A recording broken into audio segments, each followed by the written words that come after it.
I was 19 years old when I had met the guy that asked me to marry him. I said yes because I wanted to feel chosen. I should have said no. But I wanted that fairy tale wedding. I wanted that happily ever after. I wanted somebody to love me unconditionally. My wedding day was underwhelming, to say the very least. So on the day of my wedding, I treated myself to go and get my hair done. And the hairstylist, as they often do, asked me, "Have you got any special plans for today?" To which I said, "My friend is getting married." I couldn't even admit that it was my special day. What that day commenced was the beginning of 10 years of domestic violence. Sometimes I would use my voice to speak up for my needs and what I wanted, or to voice my opinions, and it would be met with violence. There were many bruises, many tears, and many tantrums. So it was really late, and I was trying to get home from the city. And I kept on looking at the missed calls on my phone and listening to the voice messages. "I don't know where you are right now, but when I see you, I'm going to mess you up."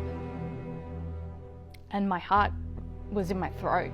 So the taxi pulled into the driveway, and the first thing I noticed were the clothes all over the street, and I was stepping over my jewelry and a digital camera. I got my keys out of my purse, and my hand was shaking, and I was trying to open the door, and he just opened it. I couldn't even get the key in the lock, and he said, "Where have you been?" And the first thing I noticed was, oh my gosh, I could smell alcohol in his breath. He was so drunk. There were bottles of vodka everywhere, and I could smell gasoline. And I didn't know where it was coming from. And I looked out in the back garden, and there was another big pile of all of my clothes that were heaped, waiting to be set alight. And he was looking for the matches so he could light it up. And I could see that my shoes, the heels had been snapped off, and my computer was in two parts because he had smashed it with a hammer, and he had cut my desk in half with an axe. Precious photos that can't be replaced of my grandmother were ripped apart, letters that she had written me before she died. And I called my dad, and it was, by this stage it was 3 o'clock in the morning, and I called my dad and I said, "Dad, what do I do?" And he said, "Sarah, you call the police, you silly girl, you call the police." I remember when the police arrived, I was so strong. I was really strong. I had my brave face on. I was really good at that. And the police asked me what were the names and ages of my children. And it was up until that point that I was able to hold it together until he asked me that, and then I just broke down crying. I felt so powerless. And I knew that something had to change. I had to change. I had to make sure that my children didn't know this was okay. I left with nothing. I had 2 suitcases, 2 children, and over $30,000 worth of debt.